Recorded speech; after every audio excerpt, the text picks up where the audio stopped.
არჩევნებში მონაწილე 8 პოლიტიკურმა პარტიამ უფლებადამცველთა გაერთიანების წინადადებას მხარი დაუჭირა, რომელიც საპროცესო შეთანხმების ინსტიტუტის გაუქმებას და ძალადობით გაფორმებული საპროცესო შეთანხმებების გადახედვას გულისხმობს.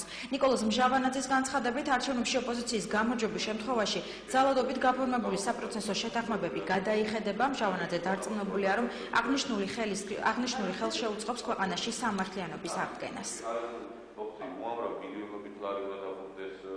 ფაქტურად ძალიან ცვლილებები მოხდება, აგერგილით დაუჭირა მხარი ამ უკავას პარტიას, რომ ეს საპროცესო გადაიხედება და ინსტიტუტიც გადაიხედება. ეს გადაწყვეტილება პარტიების არის მნიშვნელოვანი, აქ არის ძირითადმა პარტიებმა, ოპოზიციურმა ძალებმა აღნიშნულ შეთანხმებას მოაწერეს ხელი და ეს იმას ნიშნავს, რომ არჩევნებში ამორჩეველი, როდესაც მისცემს ხმას ოპოზიციას, ოპოზიციურ ძალებს, ეს იმას ნიშნავს, რომ უამრავ ქართველ ათასობით მოქალაქეს დაუბრუნდება ღირსება, დაუბრუნდება წართმეული ფული, რომელიც წაართვა პროკურატურამ მათ და აგრეთვე ეს იმას ნიშნავს, რომ საქართველოში ერთხელ და სამუდამოდ დაბრუნდება